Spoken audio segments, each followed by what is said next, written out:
Senhoras e senhores, sejam bem-vindos à solenidade de abertura do ano letivo de 2020 da Escola Nacional de Saúde Pública Sérgio Arouca.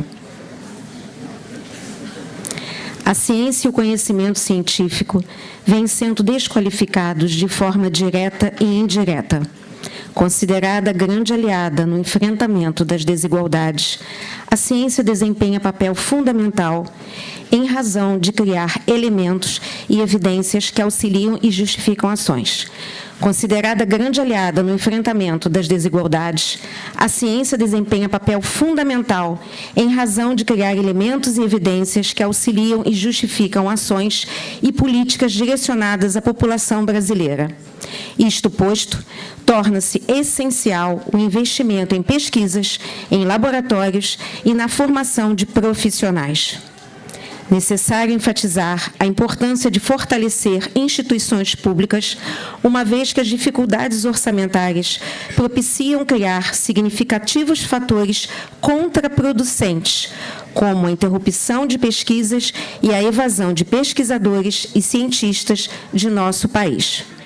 Diante de tal contexto, os desafios e percalços pelos quais passam a ciência brasileira atualmente exigem uma série de reflexões acerca dessa imprescindível contribuição, que a passos largos vem sendo negada.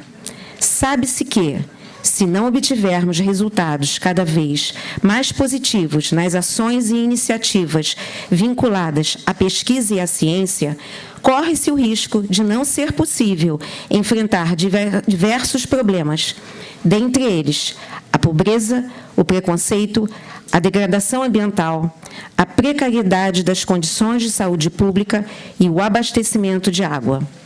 Portanto, há de se ter absoluta atenção em reforçar o papel da ciência como fator primordial na busca de um mundo mais equitativo.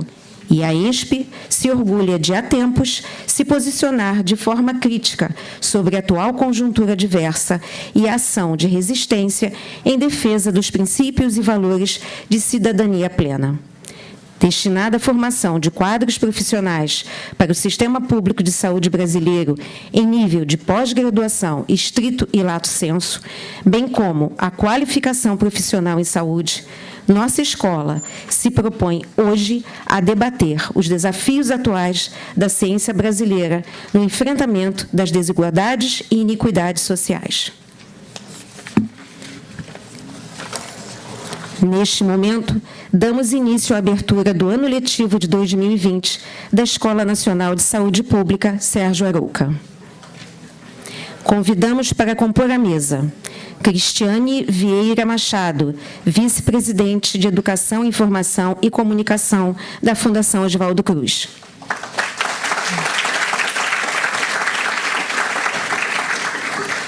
Hermano Castro, diretor da ENSP. Lúcia Dupré, vice-diretora de ensino da ENSP.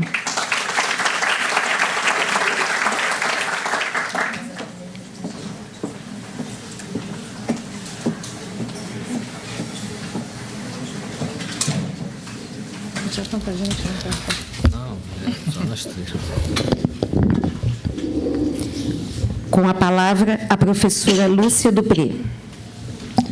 Já? Boa tarde a todos e a todas.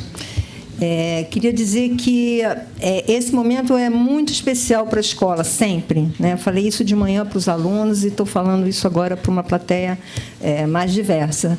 É o momento que a gente inicia o ano letivo, é um momento que dá uma sensação de renovação, né? de desafios, mas também de perspectivas boas em relação às discussões que vamos fazer aqui. Mas também temos que entender que vamos ter um ano muito difícil. Né? Quando a gente estava pensando, esse tema especificamente foi pensado nos fóruns de ensino. Né? Todo ano a gente pensa um tema para a aula inaugural, um tema que seja atual, um tema que promova debate, reflexão crítica, porque essa é a tradição da escola. E esse tema, especificamente, ele surgiu nos fóruns de ensino como uma necessidade, né, de se repensar o que está acontecendo com a ciência. Quer dizer, essa casa é uma casa de produção de conhecimento científico e, nos últimos tempos, com desmonte, a desqualificação, inclusive pesquisas dessa casa vieram ser questionadas, enfim. A gente precisa debater isso e entender o porquê isso está acontecendo. Quer dizer, a ciência ela é uma aliada, e a gente estava conversando agora, um pouquinho antes, quer dizer, agora especificamente com a história do coronavírus, sim, a produção científica, mas até então a produção científica não era uma coisa que estava na mídia, por exemplo. Então, esse tema ele tem que ser um tema constante, não é um tema... A aula inaugural inaugura a discussão, mas ela não se encerra aqui. A ideia de todas as aulas inaugurais é que a gente inicie com as discussões para que a gente possa, então, propor as soluções, enfim, e contribuir e defender e resistir, né? Porque vamos combinar que o ano que se inicia, assim como foi o ano passado, será um ano em que teremos que desenvolver, contribuir, mas lutar e resistir. Isso parece um mantra que a gente canta aqui há mais de 65 anos. A gente vai fazer 65 anos. Então, assim, eu queria dizer que esse tema especificamente para nós é muito caro e acho que foi uma escolha bastante pertinente para o momento que estamos vivendo. Então, não vou me alongar, porque já falei muito de manhã. Então, agradeço a colaboração dos palestrantes. Assim, acho que vamos ter um debate bastante profícuo. Então, é uma aula inaugural, então, alunos, sejam bem-vindos novamente, porque a gente já se falou de manhã. Então, vamos discutir os desafios atuais da ciência brasileira, que não são poucos, né? No enfrentamento das desigualdades e iniquidades, que também não são poucas e não são novas. Então, vamos tentar debater e refletir sobre esse tema tão importante. Obrigada.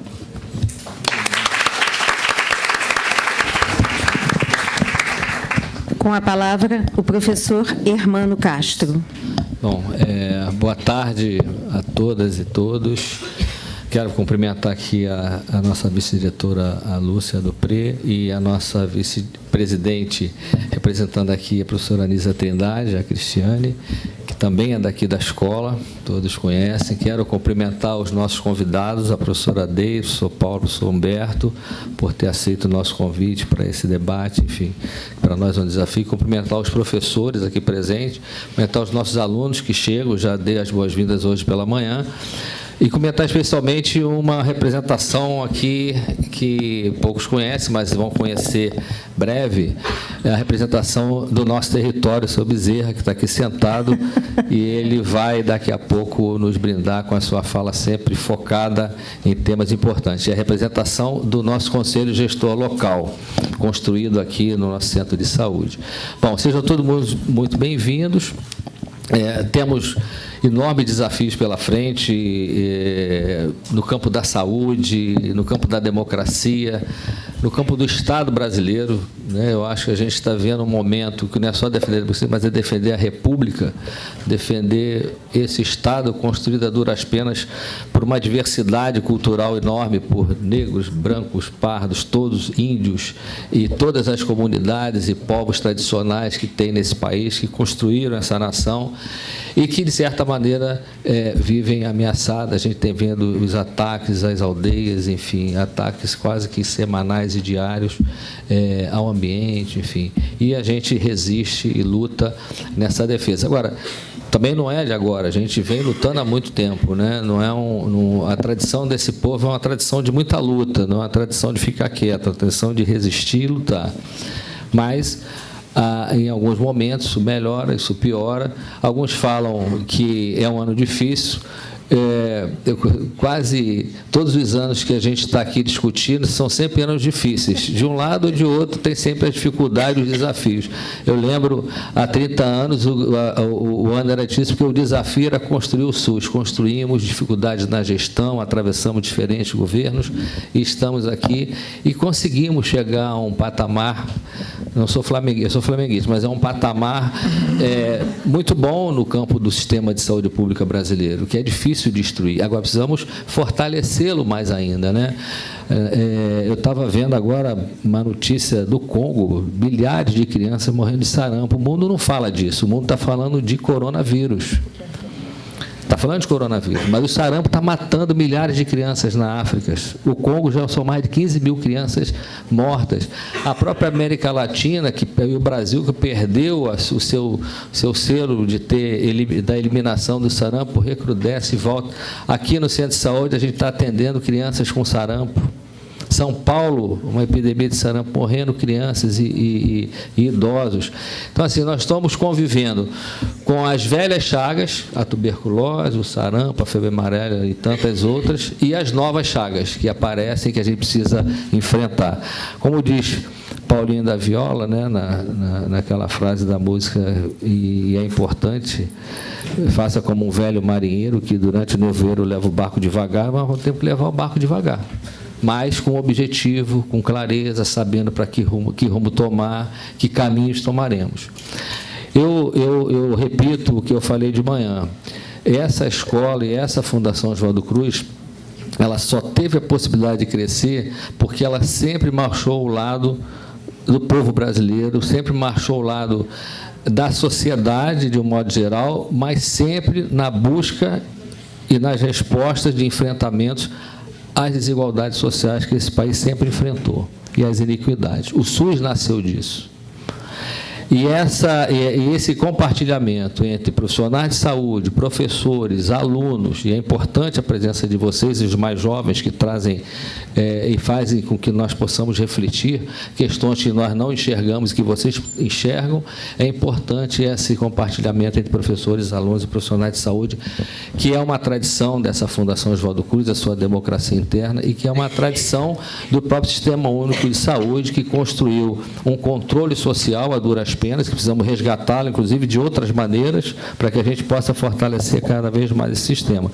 Então, sejam muito bem-vindos a essa escola. Eu tenho certeza que o debate de hoje vai nos ajudar muito a refletir sobre as grandes questões que a ciência coloca e que caminho é esse que a ciência precisa tomar para enfrentar cada vez mais e nos municiar para enfrentar as grandes desigualdades e iniquidades.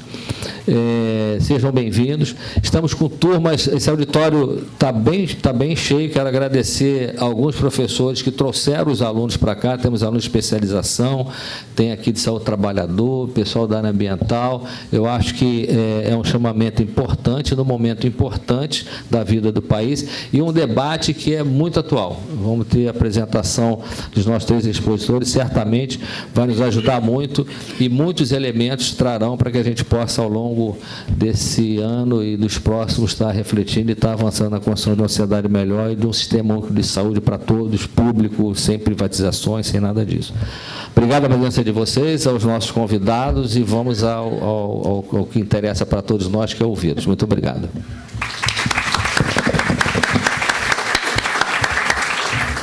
Com a palavra, a professora Cristiane Vieira Machado. Boa tarde a todos, a todas. É um prazer estar aqui nessa aula inaugural. Já estive aqui de manhã nas boas-vindas aos alunos, então vou ser bem sintética para não me repetir muito, né? A Lúcia está até rindo. Cumprimentar o diretor Hermano Castro, a vice-diretora de ensino Lúcia Dupré, todos os professores que estão presentes, meus colegas, e saudar de forma especial também os alunos antigos, os alunos novos, em nome da presidente Nízia Trindade Lima, que não pôde estar aqui hoje porque está viajando, está em São Paulo, e mandou um abraço caloroso, uma saudação a todos vocês nessas boas-vindas aqui nesse novo ano letivo, né? Mesmo para quem já é da escola e para os novos alunos que estão chegando, né? Queria também saudar os palestrantes, né? Comentar que também está aqui em nome não só do presidente Nízia, mas de toda a presidência da comunidade, né? Está aqui também meu colega Marcos Menezes, que é vice-presidente de Ambiente, Atenção e Promoção da Saúde, também é da casa, também aqui da ENSP, e saudar vocês em nome de toda a presidência e da nossa equipe. Também queria cumprimentar os palestrantes, professora Deise, professor Paulo Januzzi e o professor Humberto. O professor Paulo Januzzi, eu já brinquei com ele que ele foi meu professor lá na ENAP, mas eu já era profissional formada, adulta, e eu tenho certeza que essa aula vai ser super interessante e importante. Queria parabenizá-las pela escolha do tema. Não poderia ser um tema mais, não só contemporâneo, né? Um tema também de uma grande importância, porque o Brasil é um dos países mais desiguais do mundo. Como vocês sabem, essas desigualdades são estruturais e se manifestam em várias dimensões, de renda, de classe social, de gênero, de raça e outras tantas. Um relatório recente do PNUD volta a destacar essa dimensão e tem sido apontado também que, se a gente experimentou alguma melhora nas desigualdades de renda em alguns anos, a gente está apresentando uma nova piora em algumas dimensões. Então, é preocupante isso, porque a gente leva décadas, às vezes, para ter pequenas melhorias e às vezes, os retrocessos acontecem de forma acelerada, né? Então, essa é uma agenda central para todos que trabalhamos com políticas sociais, para todo mundo que trabalha na área da saúde, com saúde pública. A gente trabalha muito com a perspectiva dos determinantes sociais da saúde e também com a relevância das políticas públicas para o enfrentamento dessas desigualdades estruturais, né? Incluídas aí as políticas de saúde e a defesa que a gente faz do Sistema Único de Saúde como um projeto civilizatório, relevante para a construção, na luta pela construção de uma sociedade mais justa e mais igualitária. Então, esses são os valores que norteiam a atuação da Fiocruz e são os valores que norteiam também a atuação da ENSP, dessa casa em que nós estamos, né? Só um momento propaganda que eu não podia deixar de fazer. Nessa época, a gente tem muitas aulas inaugurais, essa é a terceira da minha semana que vem tem mais. Os temas são muito interessantes e a gente vai ter também a aula inaugural geral da Fiocruz, que é a abertura do ano letivo, no dia 16 de março, de manhã, que vai ser aqui nesse auditório mesmo, com a presença do professor Jeffrey Sachs. O tema é Saúde Pública na Era do Desenvolvimento Sustentável. Então, também vai trazer uma outra abordagem de uma temática muito relevante, né? Muito atual para todos nós. Então, convido vocês a estarem nessa aula. E aos novos alunos, especialmente os que são de outros estados ou países, a gente tem um evento também, o Fiocruz Acolhe, que é no dia 17 de março de manhã, para receber os novos alunos. Todos estão convidados, mas de forma muito especial os alunos que são de outros estados, porque a gente dá algumas orientações, algum apoio nesse sentido. É isso, desejo que seja excelente a aula. Eu vou acompanhar aqui uma parte, pelo menos, depois eu vou precisar sair para uma outra reunião, mas queria deixar um grande abraço a todos e desejar que o nosso debate aqui seja muito interessante hoje e no ano aí que teremos, né, que vamos tocar esse barco com muito ânimo, né, devagar, mas animados, olhando para frente, que isso a gente tem que manter a cabeça erguida. É isso, gente, um bom ano aí para todos nós. Obrigada.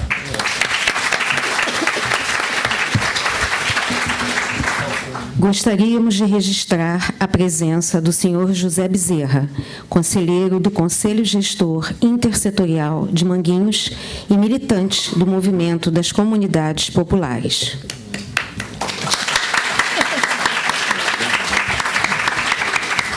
Neste momento, a mesa de abertura se desfaz.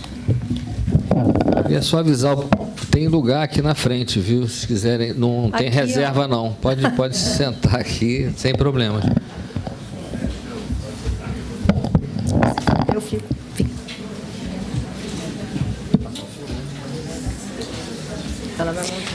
Apresentaremos agora o vídeo SOS Ciência, do Instituto de Biociências da USP.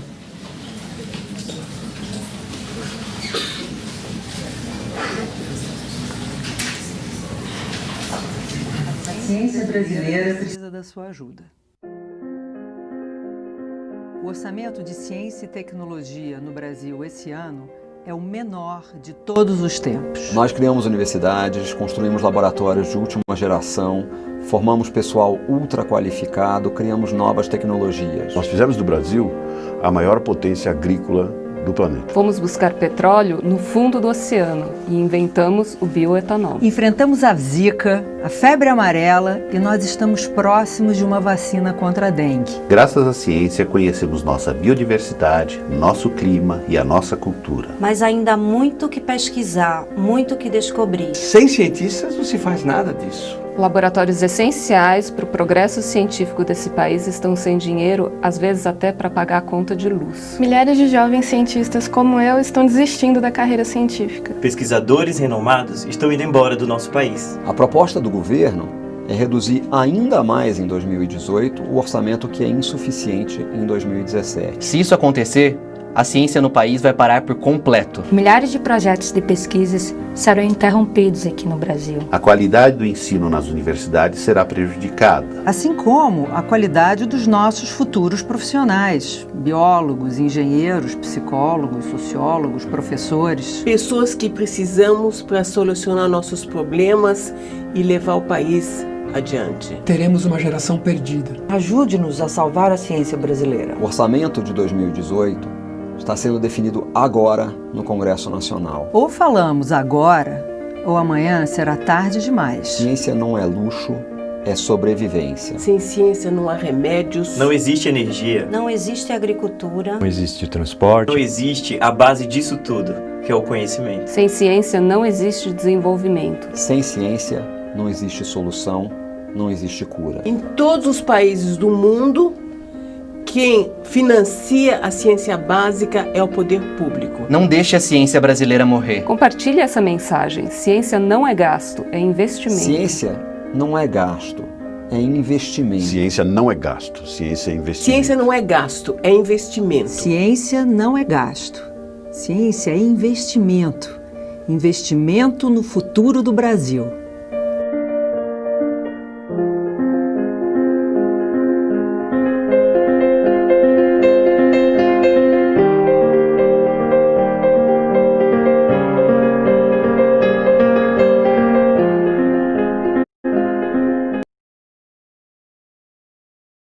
Em Direito e mestre em Integração Latino-Americana pela Universidade Federal de Santa Maria.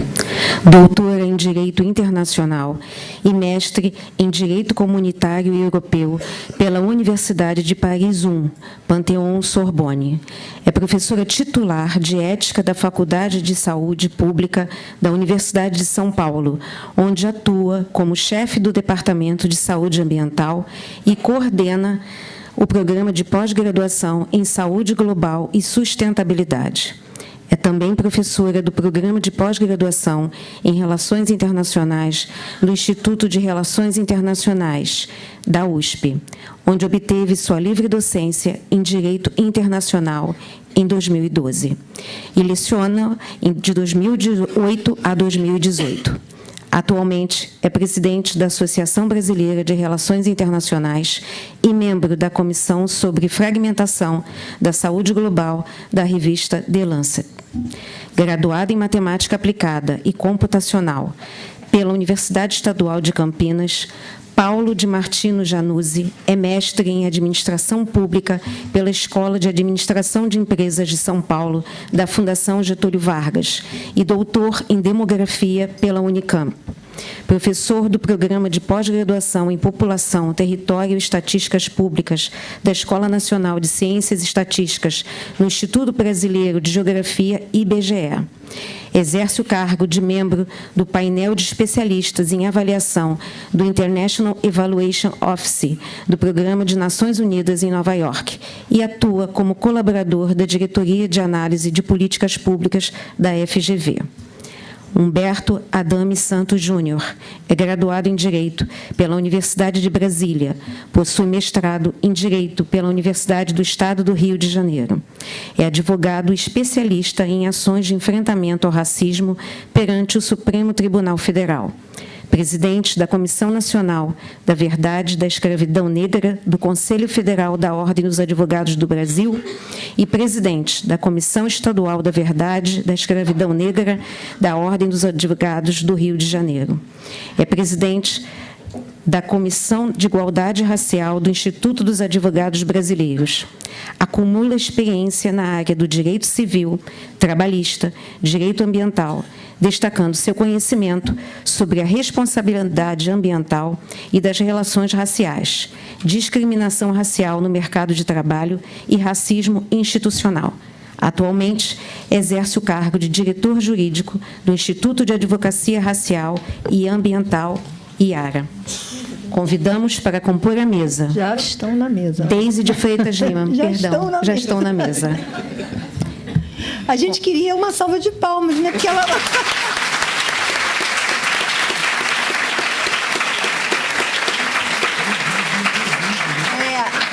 Eu queria só dar um informe sobre o vídeo. Esse vídeo, quando a gente estava procurando algum material para mostrar, ele é de 2017 para 2018, mas ele está bem atual, né? Assim, né? Enfim.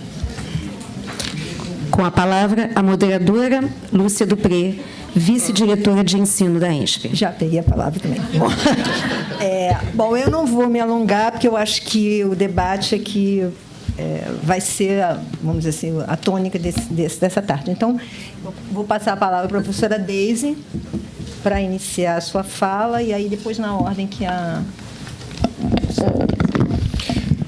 Boa tarde a todas e todos. É uma honra imensa para mim participar desse momento tão importante que é o recomeço das atividades didáticas da escola desse ano e, sobretudo, essa saudação aos novos alunos, que constitui sempre um momento muito marcante para as instituições. Quero agradecer a Lúcia, ao Hermano e à Cristiane por essa oportunidade. Se eu fosse falar sobre a importância da Fiocruz para a ciência, ou mesmo para a minha área específica de pesquisa, que é a saúde global, eu gastaria todo o meu tempo e muito mais, talvez semanas e semanas. Eu me contento em dizer que, na saúde global brasileira, o grande patrono é Paulo Bus, professor emérito dessa casa, querido amigo. Uma referência fundamental da produção científica da nossa área é Célia Almeida. Tenho trabalhado muito com Denise Pimenta, da Fiocruz de Minas Gerais, sobre a resposta brasileira ao Zika, também com o queridíssimo Gustavo da Mata. Enfim, poderia passar a tarde aqui falando das referências fundamentais e dos parceiros da Fiocruz, e concluo esse preâmbulo com uma nota que eu acho que é fundamental depois do que nós já ouvimos nessa tarde.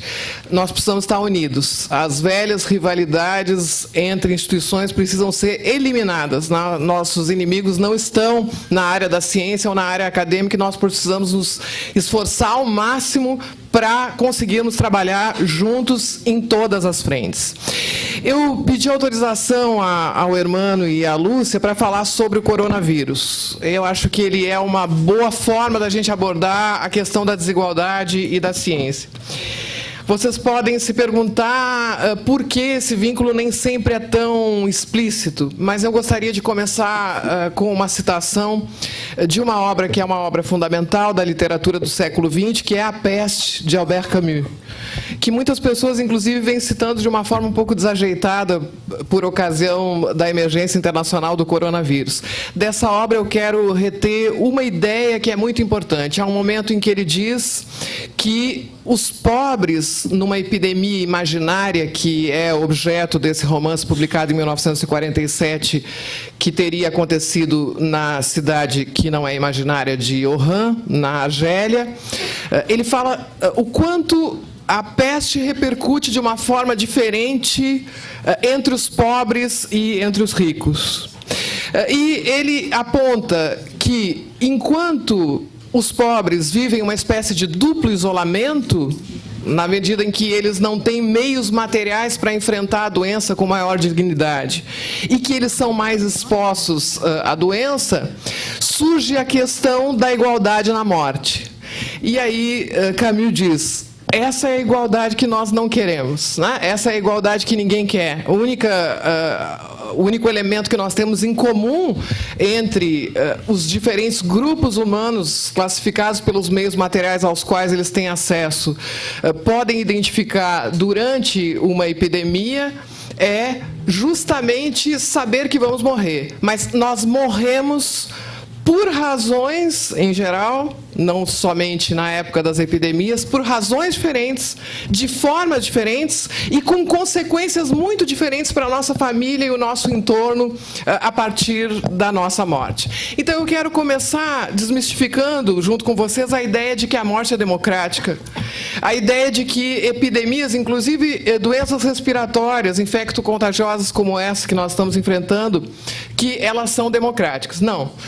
As desigualdades e as iniquidades, aquelas que nós podemos, as desigualdades que nós poderíamos evitar de forma, a partir de uma ação racional, elas aparecem, quando a gente fala das emergências internacionais de saúde pública, elas aparecem na origem dessas emergências, Elas aparecem na repercussão dessas emergências internacionais, mas elas também aparecem na definição do que é uma emergência internacional de saúde pública também.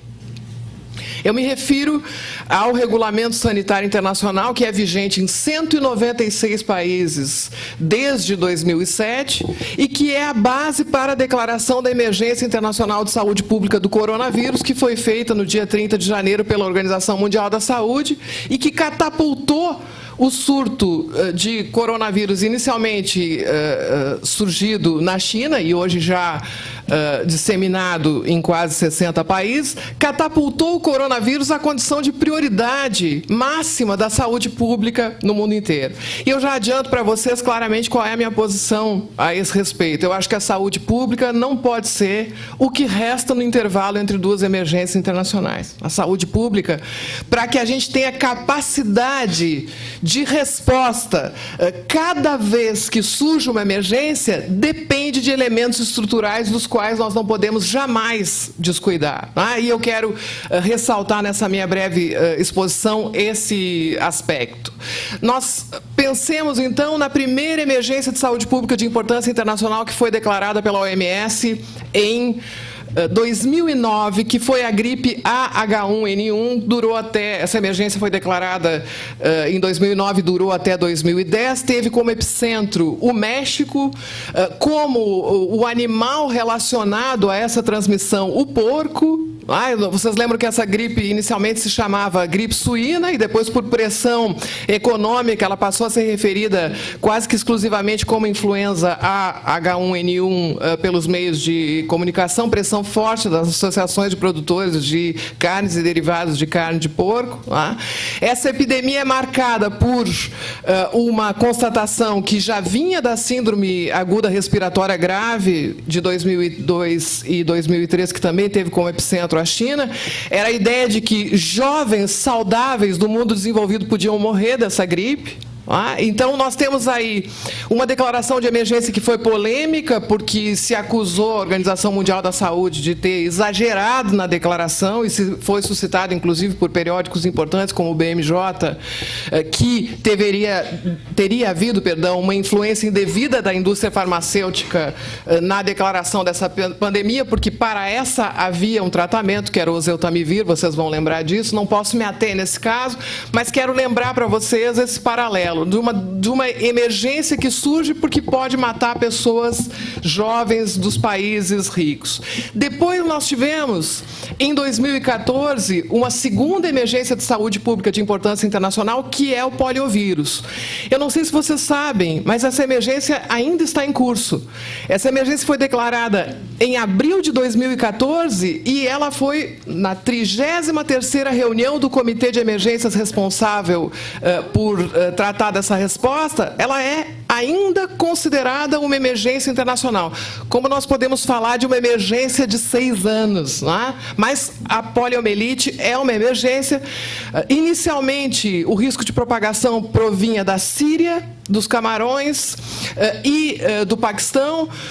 Isso já mostra para vocês diretamente o vínculo de conflitos armados e graves crises políticas e econômicas com a queda da cobertura vacinal. Então, lugares em que o poliovírus era já controlado ou havia sido erradicado, a doença ressurge em função da degradação das condições de saúde da região. Então, aqui sim, nós temos uma emergência internacional profundamente relacionada à desigualdade entre os estados, mas vocês ouvem falar dela no noticiário. Se eu perguntar para vocês quantas emergências internacionais estão em curso hoje, provavelmente vocês me respondam coronavírus. São, na verdade, 3. Antes que eu fale da terceira, que está vigente hoje, eu falo daquela que foi a terceira cronologicamente, que é fundamental para o campo da saúde global, que foi a crise do ebola na África Ocidental, no mesmo ano de 2014, que durou até 2015, que matou mais de 11 mil pessoas, que teve 30 mil casos registrados.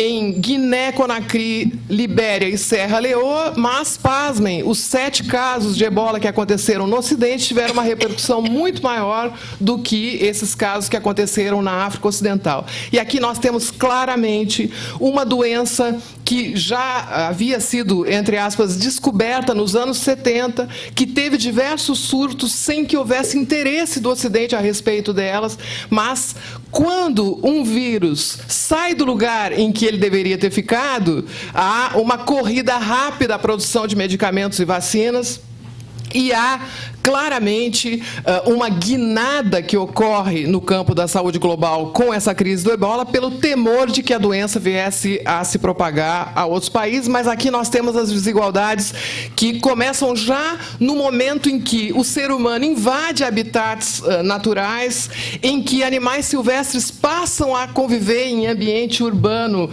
que não conviviam antes. Não posso me desviar do meu caminho e me alongar, mas eu quero dizer para vocês, e vejam os estudos sobre gênero e ebola, que trazem exemplos abundantes do quanto a repercussão do ebola é diferente, por exemplo, para as mulheres que são cuidadoras, que estão à frente entre os profissionais de saúde, que também seguram economicamente as consequências, né, o que aconteceu depois que a epidemia terminou. Desse caso, que foi da maior importância, nós passamos, então, a uma 4ª emergência internacional, da qual nós fomos o epicentro, a síndrome congênita do vírus Zika. Essa emergência durou entre fevereiro e novembro de 2016. Eu fico surpresa ao ver o quanto ela é pouco lembrada hoje quando se coloca o coronavírus nas manchetes. A síndrome congênita do vírus Zika mostrou que o Sistema Único de Saúde era fundamental na resposta a uma emergência. Foram os médicos de beira-leito, no sertão nordestino, que fizeram a relação entre a infecção pelo vírus e a microcefalia e outras malformações. Foram as instituições públicas de pesquisa, Fiocruz à frente, que demonstraram, comprovaram esse vínculo. Foram os pesquisadores brasileiros que conquistaram um espaço importantíssimo na literatura científica internacional para descrever o que acontecia em relação a essa doença. Mas, uma vez extinta a emergência, o que está acontecendo com as crianças com microcefalia e malformações? Extinta a emergência, o que está acontecendo com os direitos sexuais e reprodutivos das mulheres, a quem foi dito, nas palavras de uma outra parceira nossa, Claire Wenham, limpe sua casa e não engravide. Então, o que acontece depois de uma emergência, apesar do Sistema Único de Saúde ter mostrado o quanto ele era fundamental para que nós tivéssemos uma resposta durante aquele ano de 2016. Depois disso foi declarada a 5ª Emergência de Saúde Pública Internacional, que ainda está vigente na República Democrática do Congo, em outubro do ano passado. E aqui vocês veem mais uma vez a devastação causada pelos conflitos armados, pelas crises políticas, que estão à origem também da disseminação, do risco de propagação internacional dessa doença. E aí nós chegamos ao coronavírus, que é meu objetivo principal, e espero que eu ainda tenha uns 5 minutinhos para falar dele. Sendo 5 minutos, eu vou tentar soltar algumas drágeas de provocação na esperança da gente poder desenvolver isso mais adiante no debate. Primeiro ponto que me parece crucial sobre essa emergência internacional. O estudo das emergências anteriores nos ensina o quanto é importante valorizar as autoridades sanitárias durante um quadro de emergência. Nós não podemos, vocês com certeza têm conhecimento da adoção de uma lei de quarentena no Brasil, que data de 6 de fevereiro, ela foi elaborada em 3 dias, ela tramitou em 2 dias no Congresso Nacional, mas saibam vocês, no momento em que o Congresso Nacional é tão criticado e que a democracia brasileira é tão aviltada, saibam vocês que foi o Congresso Nacional e particularmente a Câmara dos Deputados, em menos de 24 horas, que conseguiu inserir nessa lei o dever de obedecer à dignidade e os direitos humanos dos pacientes, o dever de tornar públicas as medidas adotadas pelo governo durante a emergência de saúde pública internacional, que limitou a vigência da lei de quarentena à duração da emergência e outras salvaguardas fundamentais. Em poucas horas, a Câmara dos Deputados conseguiu inserir nessa lei elementos que são fundamentais para a nossa dignidade, os nossos direitos. E, por que não dizer, para a nossa sobrevivência também.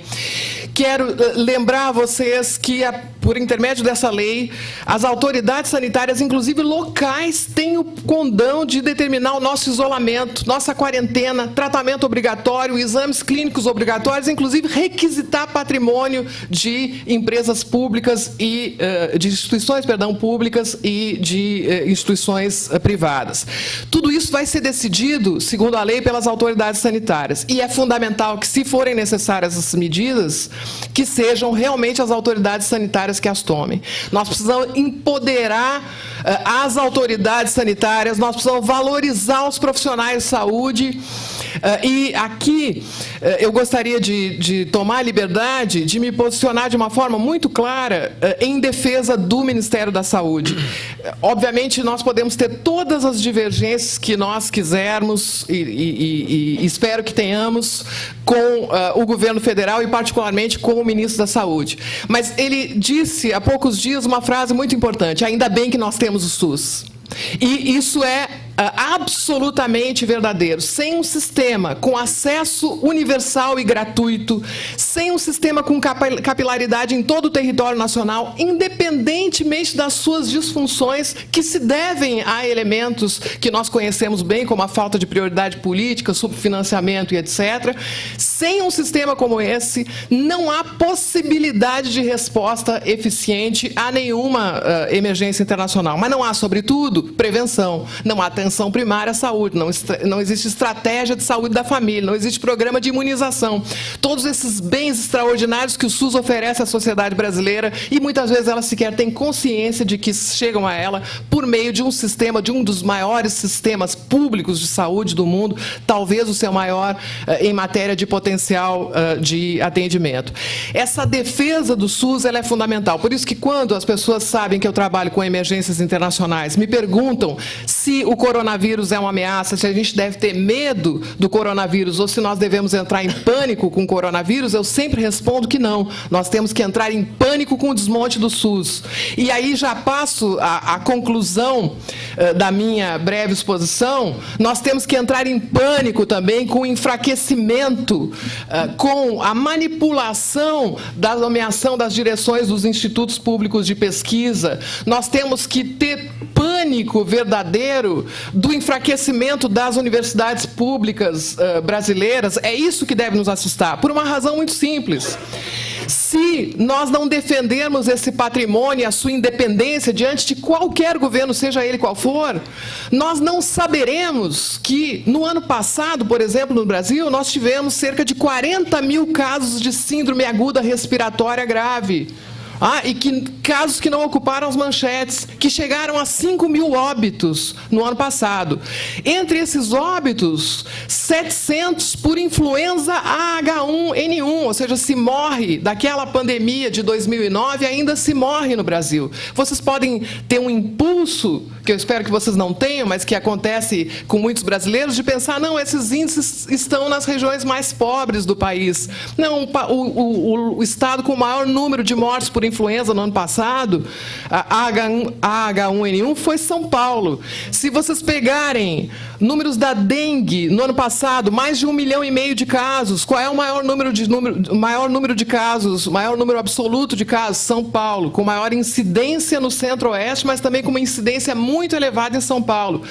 Chikungunya, maior número absoluto, maior incidência, São Paulo. Maior incidência de Zika, aí sim, com um número muito menor de casos, é que vai aparecer o Nordeste brasileiro. Então, existe a falsa ideia de que doenças endêmicas estão em regiões pobres. Não, elas estão em todo o território nacional, né? Se nós não tivermos pesquisa independente e recursos para pesquisa, o Brasil sequer será capaz de contar os seus mortos. isso. Nós não teremos uma visão de quais são as verdadeiras prioridades de saúde pública. Então, uma emergência como a do coronavírus, que chama a atenção de toda a população para um tema de saúde, ela pode ter um efeito muito negativo, que é inverter nossas prioridades em saúde. Esse risco está muito presente, mas nós temos que transformar essa evidência, esse estar em evidência, em uma narrativa que sensibilize as pessoas para a importância tanto da ciência como do Sistema Único de Saúde. E saibam também, vocês já sabem disso, mas a gente precisa dizer com muita clareza, o extremismo, o fanatismo, o conservadorismo, ele se encontra em todas as camadas sociais do Brasil. Infelizmente, o sentimento anti-ciência e o sentimento de enaltecimento da desigualdade, um sentimento também anti-intelectual, anti-científico, anti-cultura, ele hoje atravessa toda a sociedade brasileira e setores do Estado brasileiro. Nós temos que estar preparados para falar de outra forma, para nos movimentar politicamente de forma intensa, mas diferente, para que a gente consiga enfrentar esse estado de coisas. Nesse sentido, a gente precisa defender a ciência também precisa superar os seus limites de ensimesmamento. E, finalmente, minha última frase, espero não ter ultrapassado muito o nosso tempo, eu queria citar Theodor Adorno numa conferência que ele fez em Viena em 1967 sobre a ascensão das extremas-direitas na Alemanha. E essa conferência chega a dar calafrios de tantos são os paralelos que existem com o que nós estamos vivendo no Ocidente hoje. Mas ele diz que a ascensão das extremas-direitas é uma espécie de cicatriz da democracia. Ou seja, nós não conseguimos realizar a democracia em muitos setores, e isso faz com que muitas pessoas não tenham ideia do que elas estão prestes a perder. Nosso trabalho científico tem que ser impecável do ponto de vista técnico. Vocês, alunos novos, se dediquem ao máximo.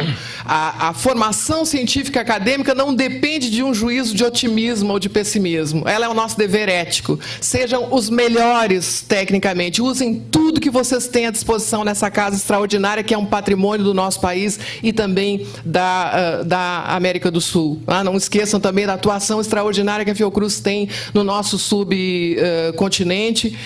E, além dessa capacidade técnica, tenham presente o dever que vocês têm de defender a democracia, que é a condição da nossa existência, de explicar que a democracia pode ser reconstruída, o Estado de Direito pode ser reconstruído. Não existe esse fatalismo que alimenta esses líderes demagógicos que têm, infelizmente, encontrado um sucesso extraordinário mundo afora diante do receio que as pessoas têm de ver atingida a sua existência material, sobretudo material. É momento, como disse a Lúcia, de resistência, e nessa resistência eu espero que vocês tenham um período de vida que com certeza não será só de flores, mas que será fundamental para a definição do caráter e da vida profissional de vocês. Muito obrigada.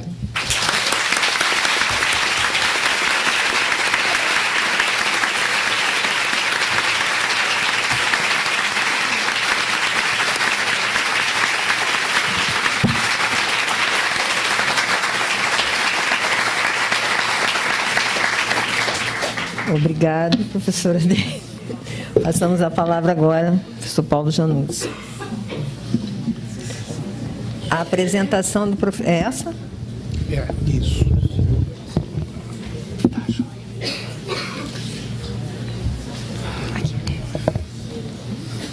Tá. Bom, eu queria iniciar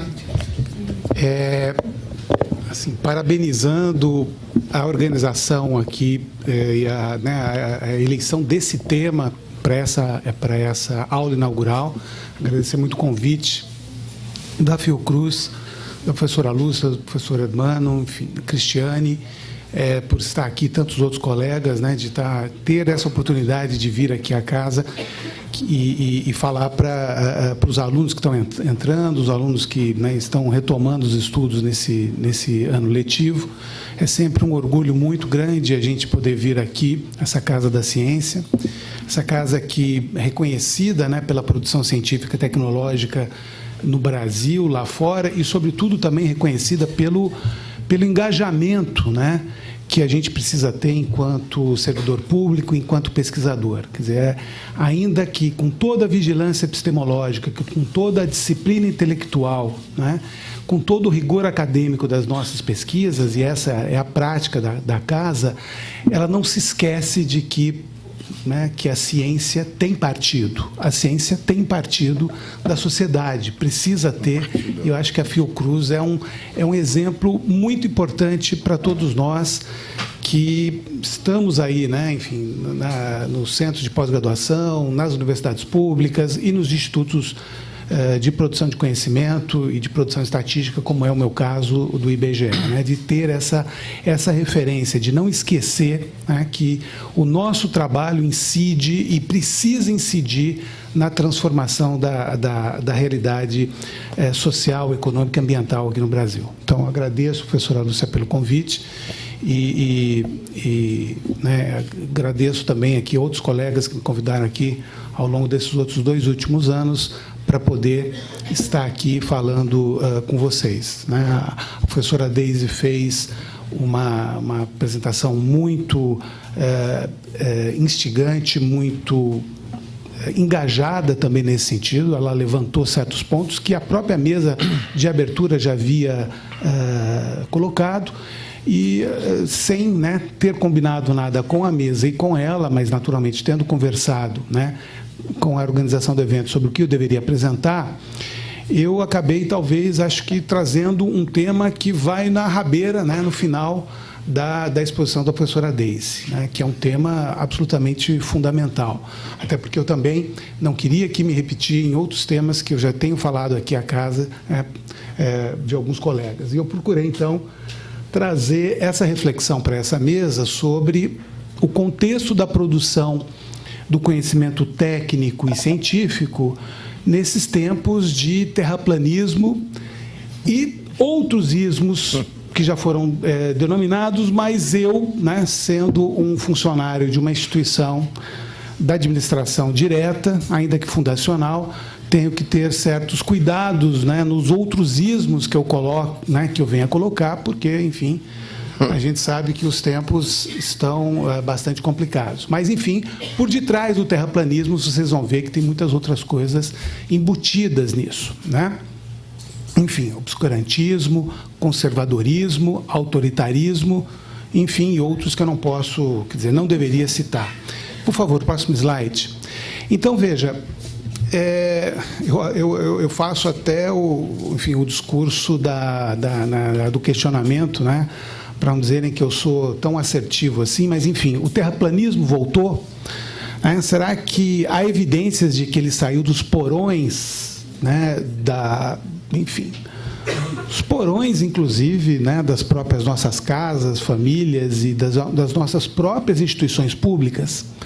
Então, enfim, eu tenho colecionado, infelizmente, quer dizer, eu parei de registrar porque eu não dou conta, né, do número de matérias que são produzidas nessa perspectiva. Eu estava até, né, registrando isso porque eu precisava fazer exatamente esse diálogo entre Estado e estatísticas públicas e o contexto, né, esse contexto de inversão de valores e de crítica à ciência, crítica às instituições produtoras de conhecimento, e fui, então, registrando algumas dessas, né, de vários ministros e de várias autoridades, né, e que incidem na área de educação, tá certo?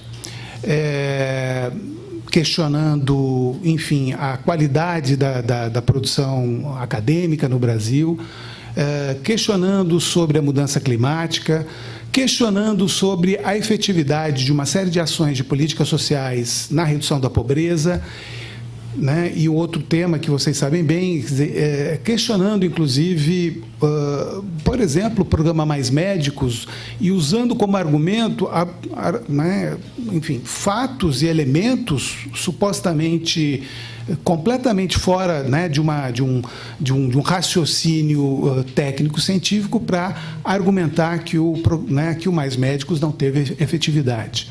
Por favor, próximo slide. Enfim, eu acho que, quer dizer, a minha insistência em mostrar alguns desses slides é porque a gente precisa ter consciência de que ele voltou. O terraplanismo está muito mais próximo do que a gente imagina. E isso é muito importante, gente, porque vocês vão ver a sequência dos outros slides, que isso tem contribuído, inclusive, para deslegitimar, né, ainda mais, não só as políticas públicas, que já vinham num processo de deslegitimação sistemático, mas, inclusive, a própria ciência brasileira. Tá certo? Enfim, então, essa é uma outra matéria que mostra aí que, em São Paulo, tinha que ser São Paulo, infelizmente, eu sou paulista, mas eu reconheço que, enfim, né? Pelo menos o Rio de Janeiro tem outros problemas, mas até então, enfim, outros não, vários outros problemas, mas enfim, o fato é que se deu em São Paulo a primeira convenção do terraplanismo no Brasil. 7% dos entrevistados pelo Datafolha acreditam, de fato, no preceito fundamental do terraplanismo, de que a Terra é plana, mas isso é só uma indicação de muitas outras obscurantismos tão ou mais graves quanto esse. Né? Por favor, próximo slide. E, para nossa surpresa, o obscurantismo está ainda muito mais próximo, né, gente? Enfim, de um tema muito próximo de vocês, o criacionismo, enfim, como contraponto à teoria da evolução. Então, aí as matérias, né, gente? Eu acho que talvez até eu realmente não fui atrás para ver se até essas pessoas tinham produção nesse sentido, porque aí, para mim, é demais, inclusive, né, gente? A gente precisa se preservar. Inclusive, alguns amigos aqui que certamente estão no Facebook têm visto que eu não tenho entrado no Facebook porque eu não tenho, né, enfim, aquele entusiasmo que tinha, porque é muita, né, é muita coisa que a gente tem que dar conta. Mas, enfim. Então, fica aí esse registro, gente, e eu achei que esse era o máximo que eu ia mostrar para vocês, quando, hoje de manhã, por favor, próximo slide, veio esse. O filósofo, ou intitulado filósofo Olavo de Carvalho, ele disse que o IBGE é um órgão de propaganda petista. O IBGE é um órgão... Ele enfim... Até, quer dizer, esse é o problema, ele é tão... a auto-intitulação de filósofo vem disso, os números não mentem, né? Quer dizer, até mesmo o positivismo já está superado há quantos anos? Há mais de 100 anos, mas ele diz isso, os números não mentem, quem mente é o IBGE.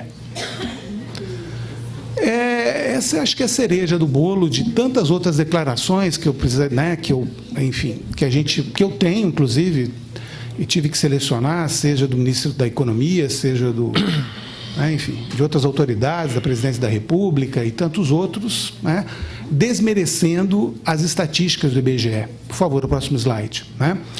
Desmerecendo, por exemplo, mais recentemente, sobre o problema que algumas instituições que até produzem dados que o IBGE usa e que tiveram reflexo no cálculo do PIB há 3 meses atrás, nas contas nacionais.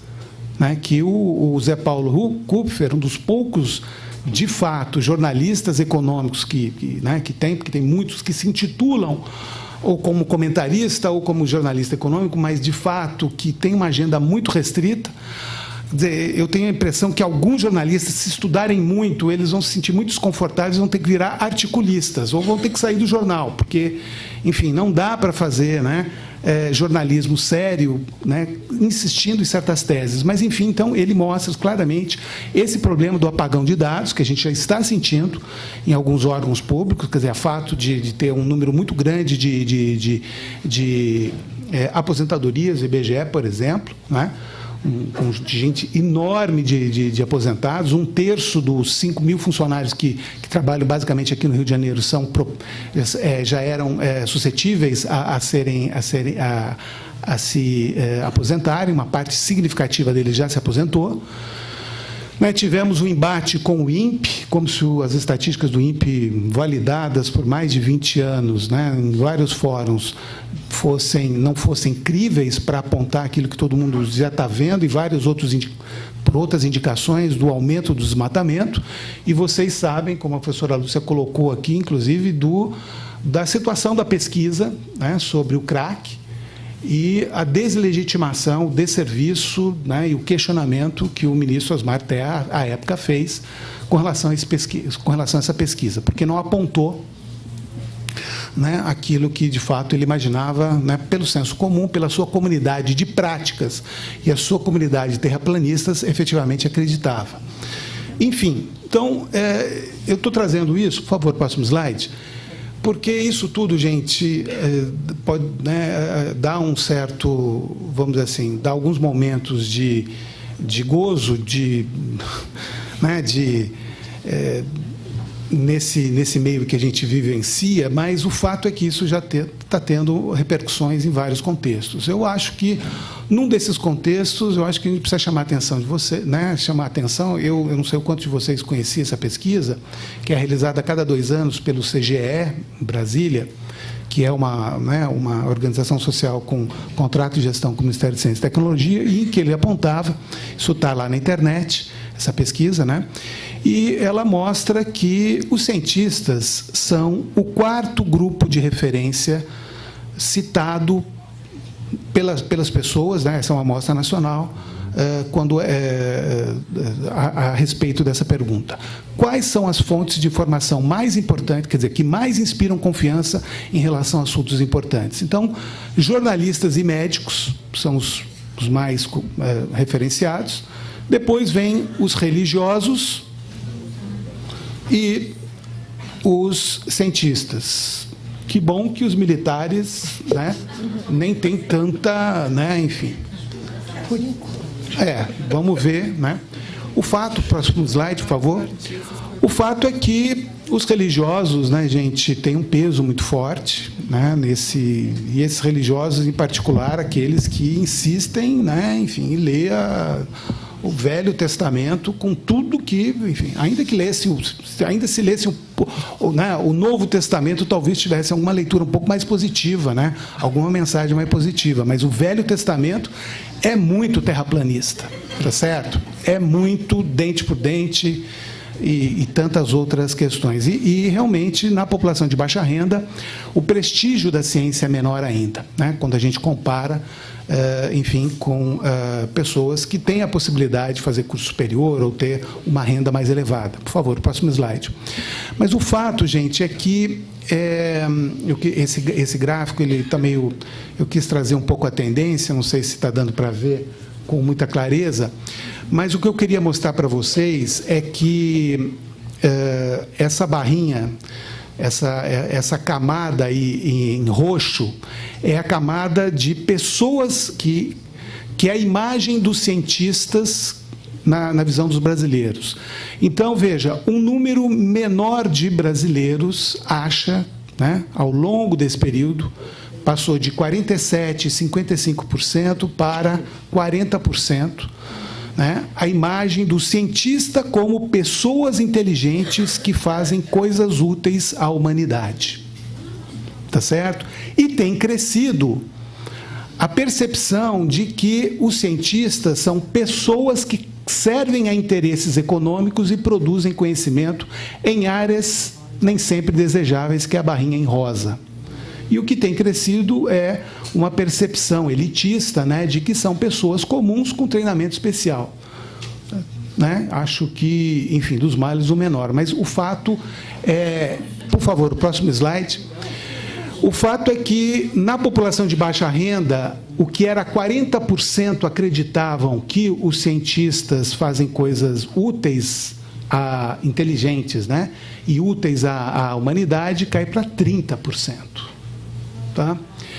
Isso é muito importante, gente, porque toda essa retórica da deslegitimação de instituições como a nossa, como o IBGE, como o IPEA, como as universidades públicas, elas vão perdendo, enfim, apoio na maior parte dos segmentos né, da população brasileira, que é de baixa renda e de baixa escolaridade.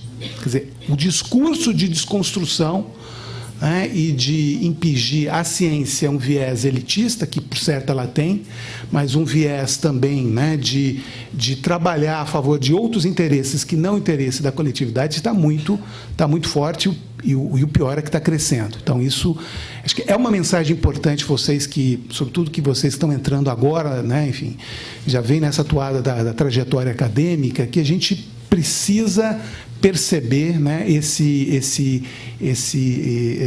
essas vinculações da ciência com as políticas públicas, com a realidade social. Certamente isso é alguma coisa que eu não preciso dizer aqui nessa escola, né, que tem essa tradição, mas eu fico me pensando, né, em algumas das nossas universidades e alguns programas de pós-graduação, especificamente, o quanto esses programas de pós-graduação têm se desviado, né, da produção de conhecimento e da responsabilidade de fazer entregas à sociedade brasileira e se preocupar tão somente, né, com a produção de papers e participação em congressos internacionais, né?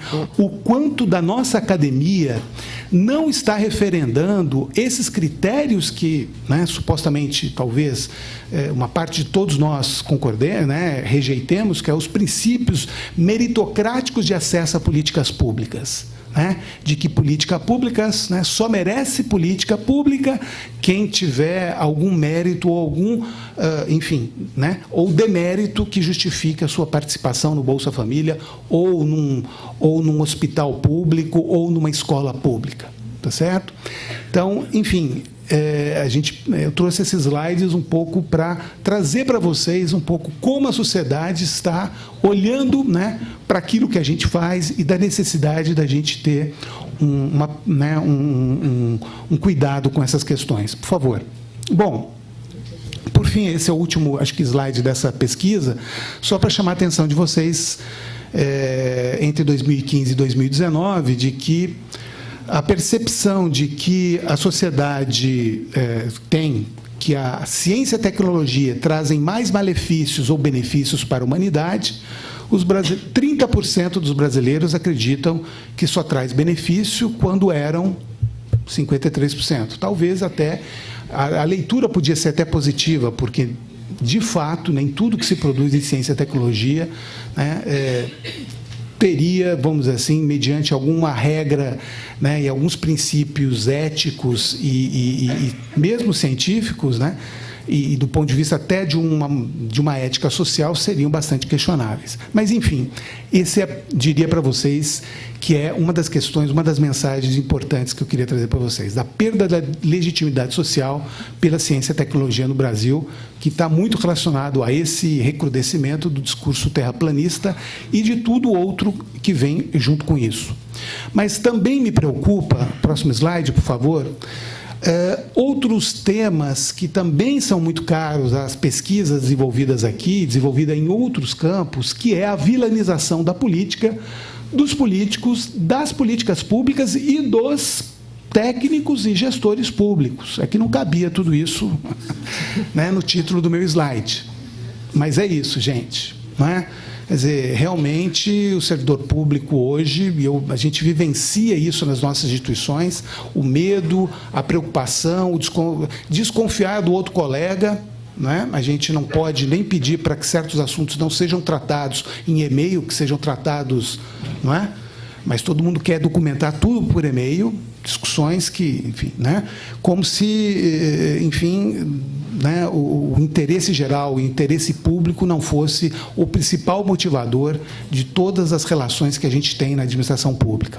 Essa pesquisa mostra, né, que os políticos, já há muito tempo, são as fontes de informação que menos inspiram confiança em relação a assuntos importantes, o que certamente é péssimo em todos os sentidos, porque eles são lá os nossos representantes, né, têm um papel importante num sistema democrático, sistema representativo, e também porque essa deslegitimação dos políticos incide sobre as políticas públicas, incide sobre qualquer gestor. Vocês sabem disso, tanto quanto eu, né, qualquer um que trabalhe nessa perspectiva.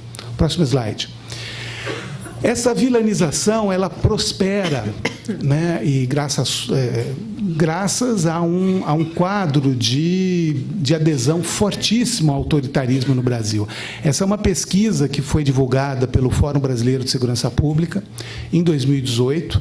Essa é uma pesquisa do Datafolha, que foi feita em março, né, de 2017, desculpa, e ela apontava exatamente isso. Olha, o resultado, eu participei, porque essa pesquisa estava sendo formulada para ser realizada no Ministério do Desenvolvimento Social, porque no Ministério do Desenvolvimento Social, um dos temas da agenda da nova gestão Dilma, né, de 2015 a 2018, era não só vencer a miséria, que já estava em processo de forte diminuição, mas vencer o preconceito contra o pobre, contra o vulnerável e contra todos os outros públicos, né, das políticas do Ministério do Desenvolvimento Social. Então, essa pesquisa foi imaginada exatamente para ser uma pesquisa para avaliar preconceito, autoritarismo, prevalência de convencionalismo e de aderência a valores tradicionais.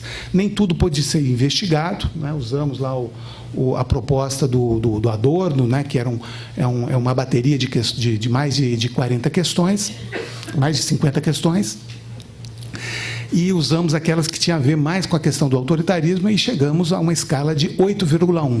Numa escala de 10, é o nível de autoritarismo no Brasil. Como eu não era alguém, né, estudioso da questão, quando nós apresentamos os resultados para os sociólogos, eles disseram: olha, vocês só estão comprovando o óbvio que a gente sabe há muito tempo, né? Tá certo? Dessa visão autoritária e, enfim, que está descrito nos clássicos da sociologia, né? O professor agora não, já em 17, né? O Gessé Souza e tantos outros já denunciavam isso. O grande problema é que esse autoritarismo ele resvala, né? E deu forças muito, né, para esse judiciarismo crescente que a gente tem, né? Cuja representação maior, de fato, era o ex-juiz e atual ministro Moro e toda essa equipe, vou dizer equipe para não usar outro qualificador, envolvido, de fato, na Lava Jato, né, como apontou a Vaza Jato. Tá certo? Né? Tá certo? Enfim, isso só conspirou contra, realmente, enfim, a economia brasileira, as instituições brasileiras e as instituições democráticas brasileiras, né? E as políticas públicas. Por favor, próximo slide. Isso já se somou a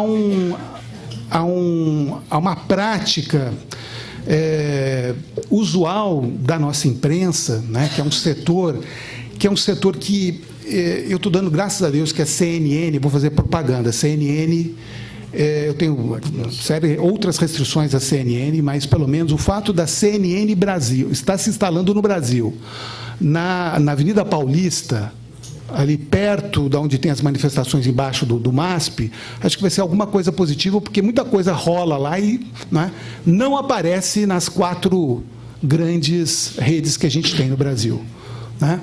Então, isso vai ser um fato positivo, porque a gente precisa ter um debate mais plural sobre o que acontece no Brasil e, sobretudo, mais profissional nas políticas públicas, porque as políticas públicas elas são torturadas pelo baixo profissionalismo que as acometem, tá certo? Eu até acho que na área... talvez é porque não seja especialista na área de saúde pública, né? Mas o que eu vejo, o tratamento das políticas sociais pela imprensa é terrível, tá certo? Quer dizer, os programas públicos, eles são, assim, deslegitimados pelas manchetes, tá certo?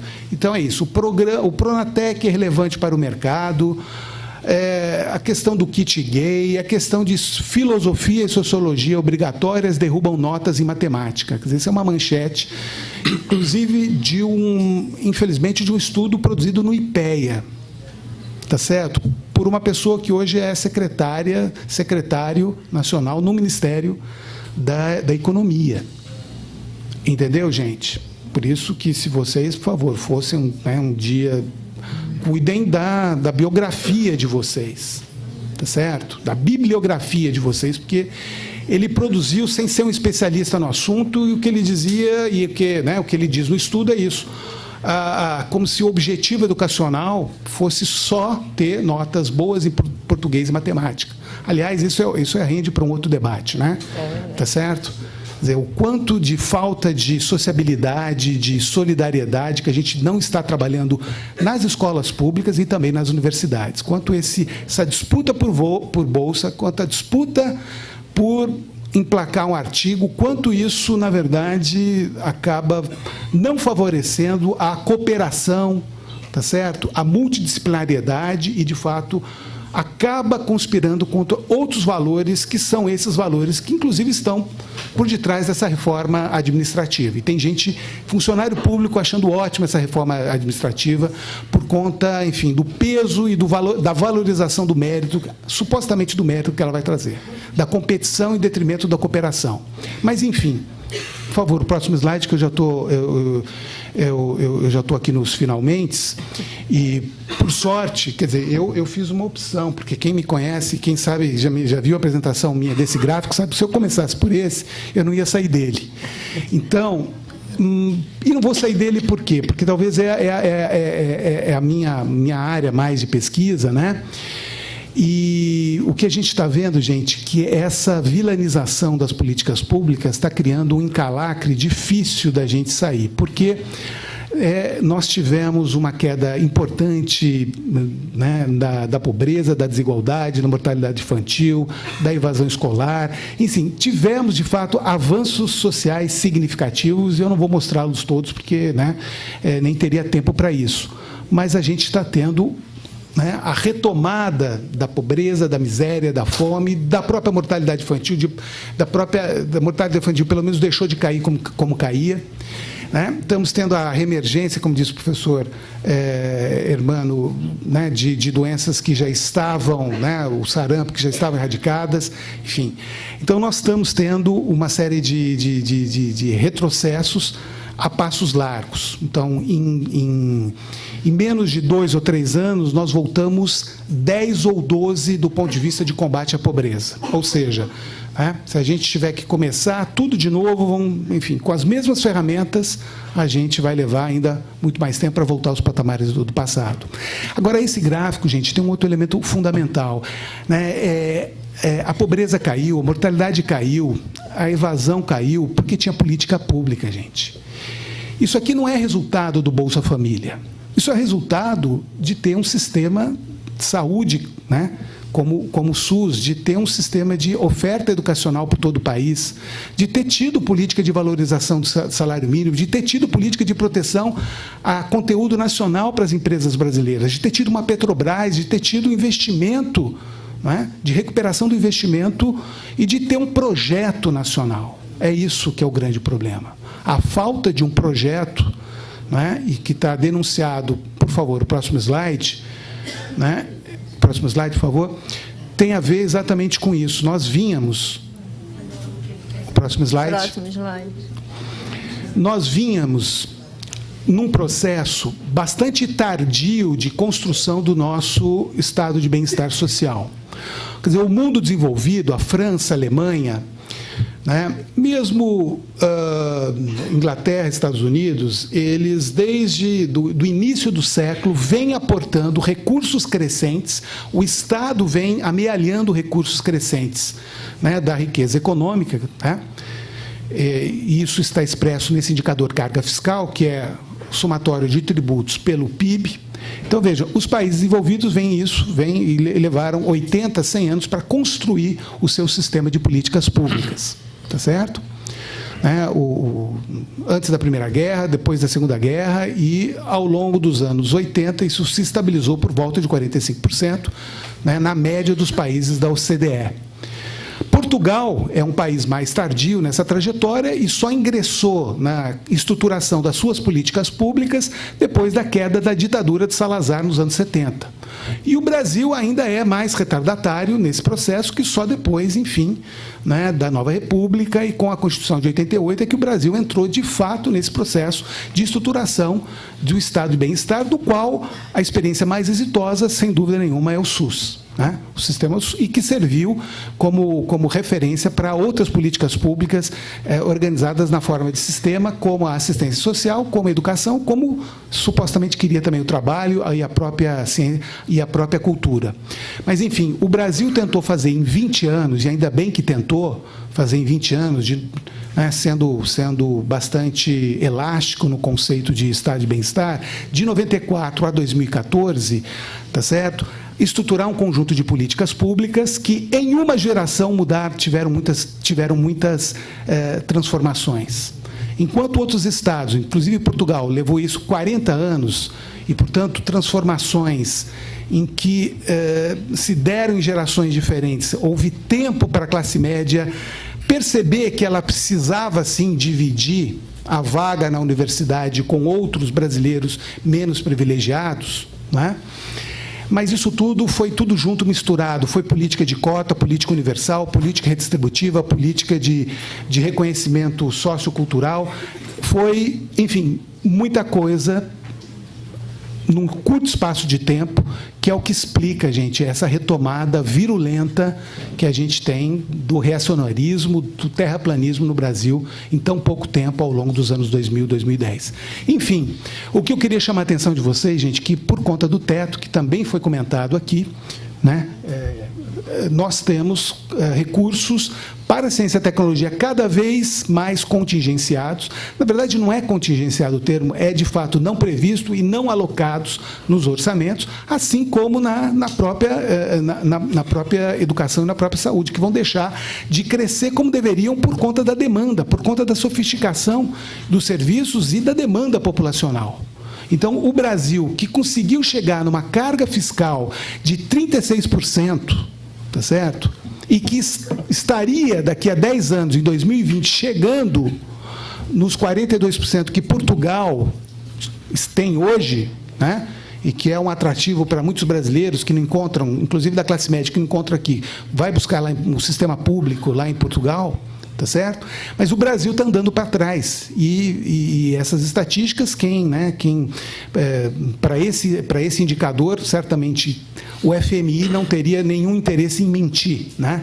Nesse caso específico. Então, o FMI está dizendo que o Brasil, por conta do teto dos gastos e por conta do baixo crescimento econômico, vai ter uma regressão na sua carga fiscal, com todas as consequências que isso implica. Bom, finalizando, gente, e aí eu vou fechar com essa última... Aliás, eu tenho um último slide, mas, enfim, só para chamar a atenção de que... Quer dizer, o terraplanismo tem consequências sobre a deslegitimação da ciência, a vilanização da política. Quer dizer, com todas as reformas que já se foram feitas no Brasil, ainda existe muito apelo para continuar reformando, para continuar desestruturando serviços públicos, tá certo? E parte disso tem a ver com essa estratégia, né? Denunciada por esse autor, que constata, enfim, um paradoxo, né, que é esse. Na era do conhecimento, a prospecção por fatos substituiu a corrida pelo ouro. Entretanto, a explosão da produção de evidências não produziu um senso de maior responsabilidade nem maior aprendizado organizacional. Em parte, esse aparente paradoxo pode ser explicado pela psicologia da escolha.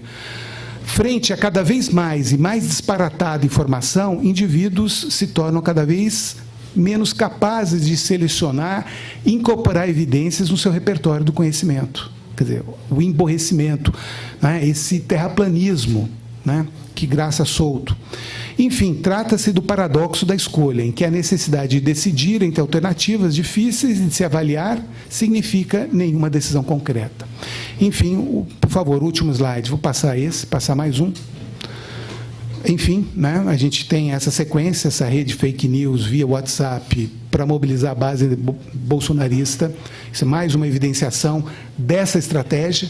E eu queria, assim, para finalizar, dar um alento a todos nós. Se eu falei do Olavo de Carvalho, último slide, por favor. Eu queria trazer a legião de filósofos do bem, ou os filósofos críticos, né?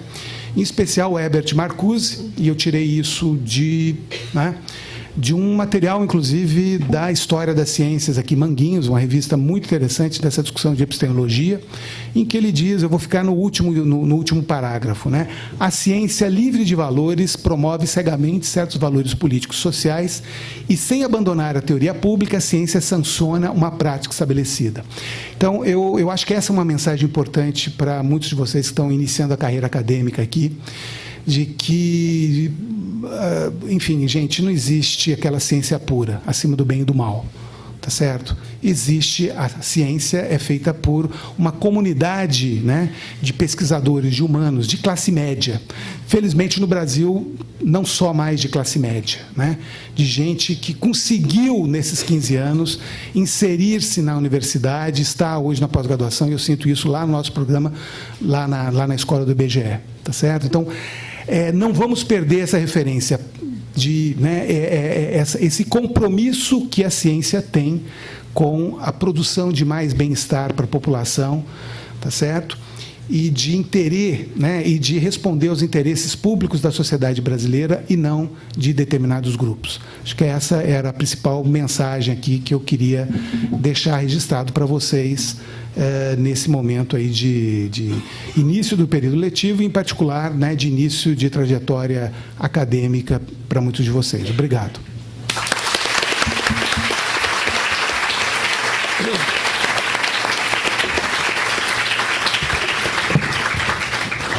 Então, passo a palavra para o professor Humberto.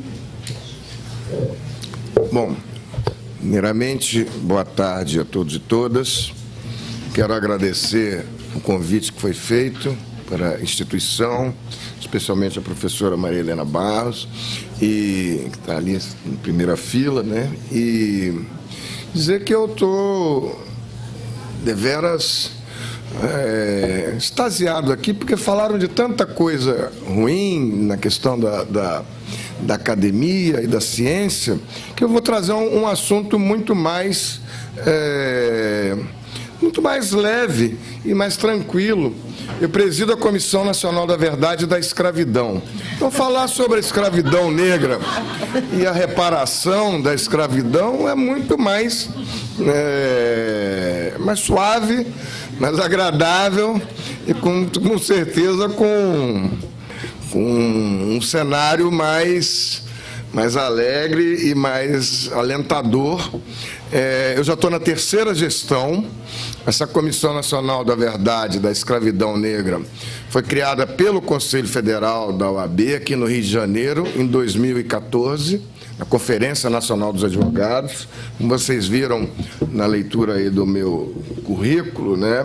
Eu não dou aula em faculdade, não tenho uma carreira acadêmica, fiz o mestrado e tenho sido um advogado ligado à pesquisa para as questões das ações que o Instituto de Advocacia Racial vem fazendo, e especialmente dentro da OAB, dentro e fora da OAB. Às vezes se fala em OAB e acha que todo mundo lá da OAB, na OAB tem todos esses cenários também, porque todo mundo precisa de advogado, inclusive os terraplanistas, né, que foram muito citados aqui, mas eles também estão lá. Então, é um jogo pesado e que, com certeza, esses temas também não são privilegiados.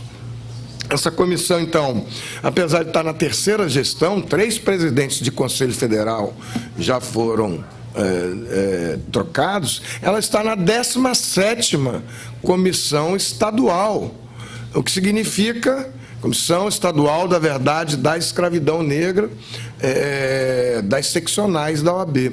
Então, o que significa que são 27 estados, 10 ainda não acharam que era o momento de instalar. E você não tem como...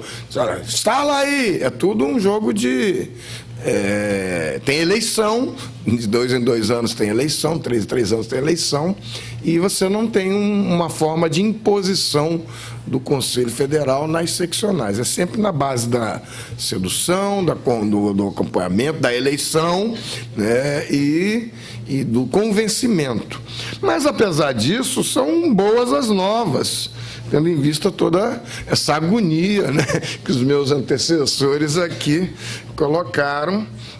São apenas alguns anos, né, de escravidão negra no Brasil, em toda a sua história, dos 500 e poucos anos de história do Brasil, tivemos aí uns 350, tivemos a abolição da escravidão, estamos no mito da democracia racial e a denúncia agora do racismo institucional, do racismo estrutural.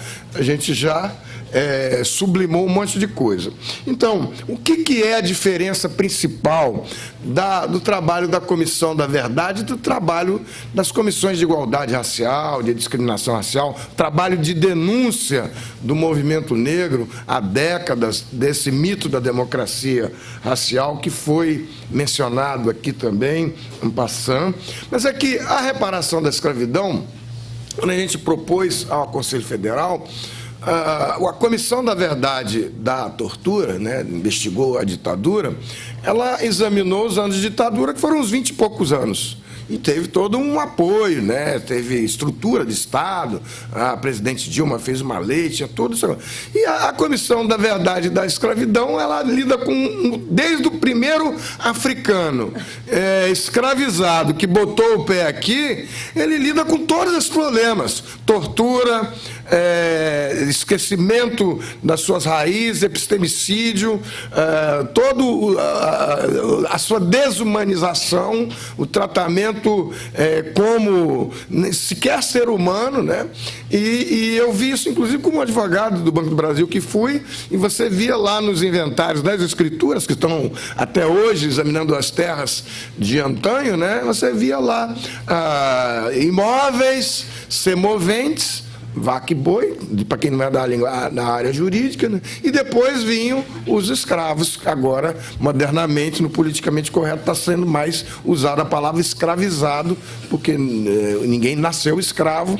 Então, enfim, eles vinham depois dos semoventes. E, portanto, não tinham direitos. Então, a comissão da ação afirmativa, a igualdade racial, a questão das cotas, ela vai para a questão das comissões de igualdade racial que estão trabalhando aí. Mas quem é que vai buscar aquela parte da história do Brasil que ficou esquecida?